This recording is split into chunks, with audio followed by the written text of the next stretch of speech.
at least 7 years now. I feel like I have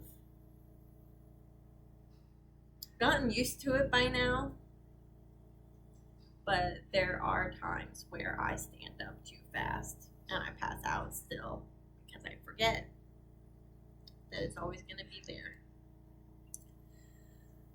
That problem is always going to stay with me. And sometimes that's how life is, that even when you're used to something, even when it's like that every single day, it can still surprise you. But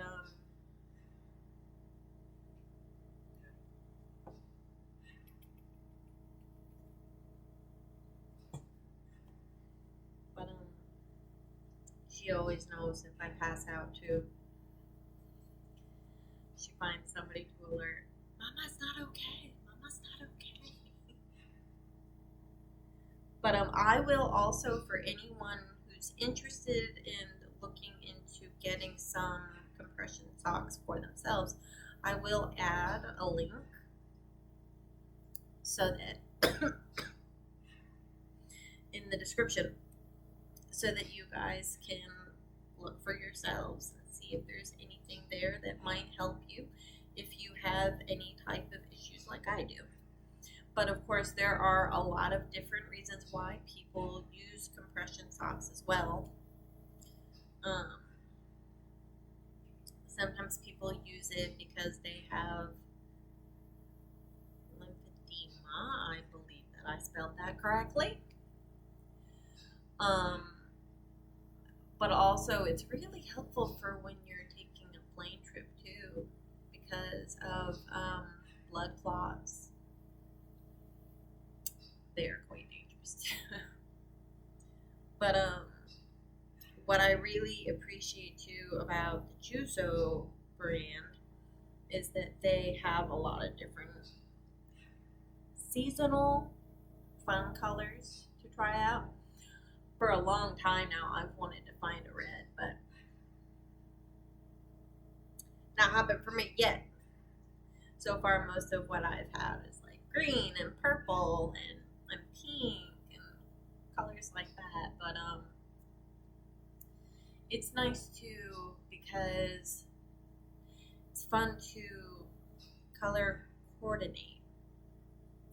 When you have to do all of these things, they're not exactly fun.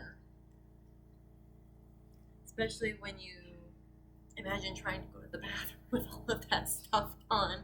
Have to pull down pants, then pull up binder, then pull down pantyhose.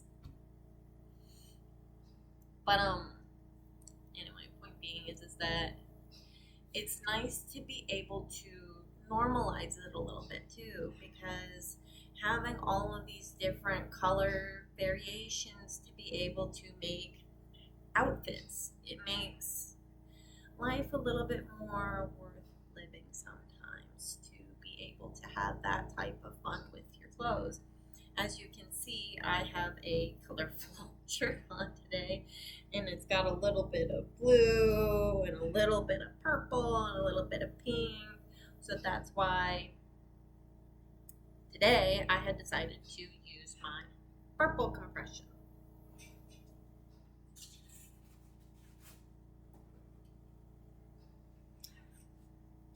Ta-da! So as you can see, there are different colors and everything.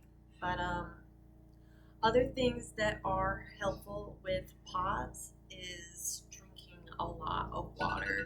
And for some people, it's really helpful to have an extra salt intake.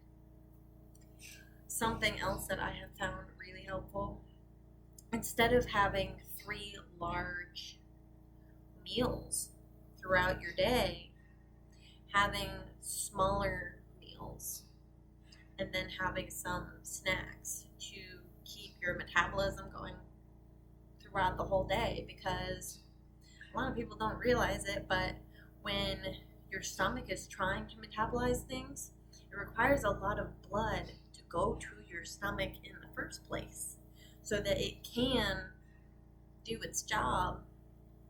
And that means that you're gonna have less blood to your heart and your brain. So if you can eat just a little bit less all day long and keep that metabolism running smoothly, then you're not going to have these big sleepiness breaks in your day that make it harder to function. If you imagine, like on Thanksgiving, that tends to happen to people, and why a lot of people think about it being because of the turkey and the chemicals and everything that's in it. It's not just about that. It's also because you tend to eat too much on that day. But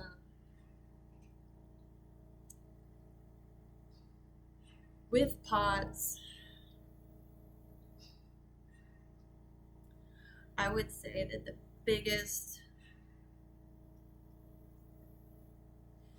thing about it is just knowing that you have it.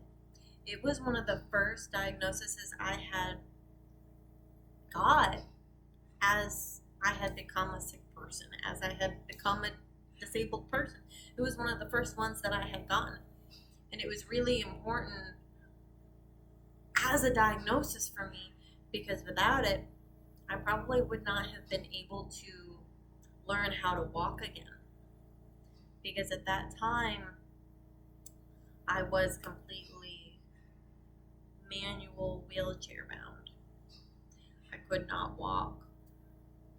And so, without having found out about that diagnosis and gotten these compression and gone on medication, I probably would not have learned how to walk again, which was really important for not atrophying, because the less that you use your body, the less you are capable of using it, which is why it's so important to keep practicing with it as much as possible until you really can't, because you need to keep up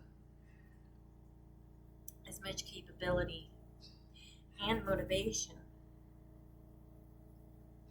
when you do have a progressive disease. That forward momentum is really important to keep yourself in a positive mindset. So really, if you suspect that you might have an issue like this, talk to your doctor, even if it's just a GP. Explain your symptomology.